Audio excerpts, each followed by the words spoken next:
Muito bem, pessoal. Agora que vocês já viram como funciona o modo NAT, vamos trabalhar um pouquinho com uma variação dele, que é o modo rede NAT.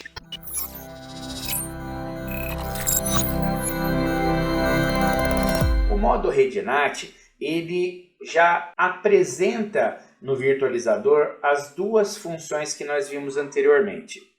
O virtualizador faz o papel de roteador e faz também o papel de switch. Então, neste ambiente, qual é a grande vantagem dele?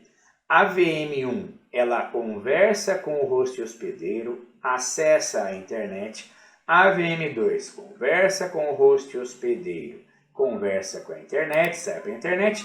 E as VMs, elas se conversam também, ou seja, a VM1 fala com a VM2. Então vamos lá. Quando a gente fala que o virtualizador vai ter a função de roteador, é quando a VM1 conversa com o host hospedeiro, conversa com o roteador local e sai para a internet. Ou seja, eu tenho uma máquina que está no endereçamento interno do virtualizador, por exemplo, ele é uma rede 10.0.0.1, e aí eu converso com o host hospedeiro, que é o 92.168.0.100, e vai para a internet. A VM2 é uma máquina da rede 10 também, que também conversa com o host hospedeiro, com o roteador e a internet, mas o endereço IP da VM1 e da VM2, eles são diferentes, mas estão na mesma rede. Então aí na função de rede NAT, o virtualizador tem uma parte que funciona como um switch que permite que a VM1 e a VM2 se conversem.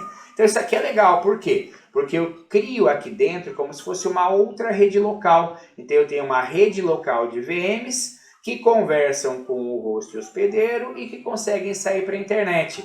Então nesse caso eu consigo ter aí uma disponibilidade de serviços interessante, tá? Então nesse caso qual é a vantagem em relação da NAT para a rede NAT? É que a rede NAT ela consegue fazer com que as VMs também se conversem. Vamos lá, dentro do nosso ambiente prático, vamos olhar lá no VirtualBox como que a rede NAT pode ser configurada. Vamos fazer isso? Bom, pessoal, agora vamos aqui falar sobre um tipo bem interessante de modo de rede em virtualização, que é o chamado modo rede NAT.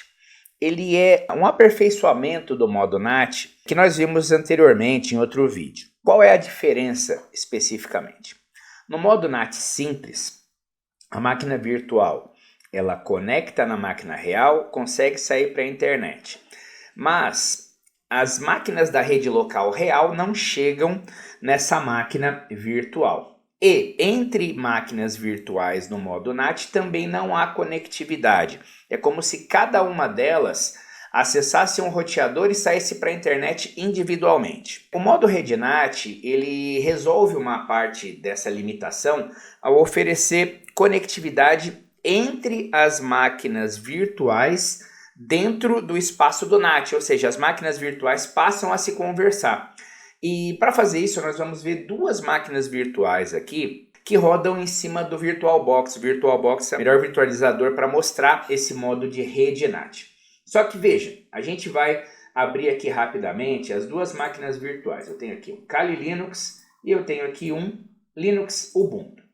Veja que eu dei o comando aqui IP espaço A e eu não tenho endereço IP na minha máquina configurado, mesmo que ela já esteja em modo rede NAT. Eu vou mostrar já para vocês, mas veja, nem a máquina Linux Ubuntu nem o Kali Linux tem IP.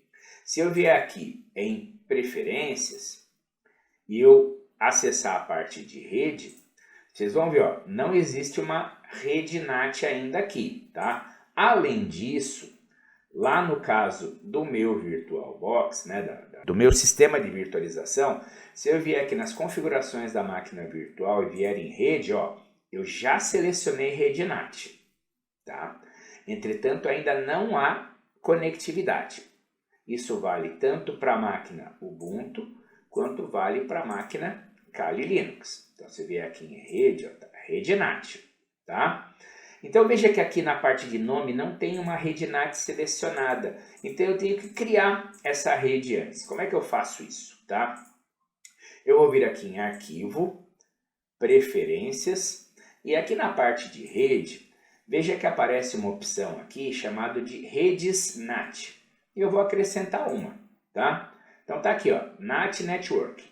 Essa rede aqui vai ser a responsável por fornecer endereços IPs para as minhas máquinas virtuais neste modo. Então eu vou dar um OK aqui. E aí sim eu volto nas máquinas virtuais e quando eu vou em configurações, na parte de rede, aí aparece o nome NAT Network, ou seja, eu estou associando a parte de conectividade do modo rede NAT para cada máquina virtual. Então agora aqui eu tenho rede NAT e o nome NAT Network para o Kali Linux e eu tenho a mesma coisa para a máquina Ubuntu. Aqui em rede, ó, apareceu NAT Network. Ok. Muito bem, vamos voltar lá nas máquinas virtuais. Vamos no Kali e vamos no Ubuntu. Aí aqui embaixo eu vou só desconectar a placa de rede, botão direito nela, conectar a placa de rede. A mesma coisa aqui, ó, botão direito, eu desconecto, botão direito, eu conecto. E aí vamos ver se vai pegar o endereço IP. Vou dar um clear aqui só para limpar. Vou dar um comando IP espaço A. Ainda não pegou, então vamos esperar um pouquinho até ele estabelecer a conectividade. Espaço A. Aqui ainda não pegou também. Então vamos reiniciar as máquinas para elas poderem pegar o endereço IP. Eu já retorno aqui para continuar. Pronto, voltando aqui, reiniciei as duas máquinas. Agora elas estão em modo rede NAT e já pegaram os seus endereços IPs correspondentes. Então vamos lá. No Kali Linux, se eu der o comando aqui ifconfig, ele vai me dar o IP 10.024. Muito bem. Na minha máquina Linux, eu não tenho o utilitário net-tools instalado. Então, ao invés de dar o comando ifconfig, eu vou dar o comando IP espaço A. E aí ele vai me mostrar, ó, 10.0.2.15. Então, 10.0.2.4 e 10.0.2.15. Então, agora, eles estão no mesmo segmento de rede. Vamos ver se uma máquina alcança a outra. A partir da máquina Kali, eu vou dar um ping na outra máquina, que é o 10.0.2.15. E olha só, ele chega, estabelece conectividade interna. Já na máquina Ubuntu, eu vou dar o comando ping no 10.0.2.4. E olha só, também chega. Ou seja, as máquinas se falam.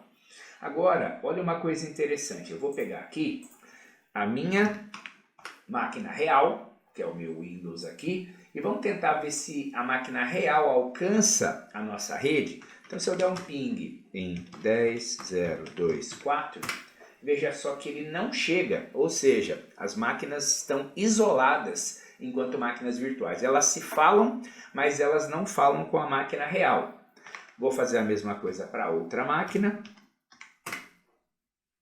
E aí a gente consegue ver que esse modo ele permite um isolamento bem interessante entre as máquinas virtuais. É muito bom para fazer testes. Quando você, por exemplo, configura um servidor, quer testar uma aplicação web, ou quer fazer um teste de rede de conectividade entre duas máquinas em um mesmo segmento sem interferência de outros, então esse modo é muito interessante para fazer esse tipo de ação. Só para complementar aqui, é importante dizer que as máquinas elas se falam, a máquina real não fala com as máquinas virtuais, mas elas saem para a internet. Então se eu der, por exemplo, um ping aqui no ccyber.com, veja que as máquinas estão acessando a internet, elas chegam até a internet. Eu vou fazer a mesma coisa na outra máquina. Olha lá, ela chega na internet. Ou seja, eu crio um isolamento entre as máquinas, a minha máquina real não conversa com as máquinas virtuais, mas ambas as máquinas virtuais chegam até a internet. Então elas têm uma rede interna e ambas chegam na internet. Então aqui o meu virtualizador funciona como um roteador que encaminha os pacotes para a internet e para o lado de dentro é como se fosse um switch, permitindo com que as máquinas virtuais se falem, mas não falem com o restante da rede local. Então agora sim eu vou finalizando essa parte do nosso vídeo e a gente volta para falar de outro modo de rede na sequência. Esse tipo de rede cria um isolamento total das máquinas virtuais em relação ao restante da rede, seja ela a rede local, seja o acesso à internet.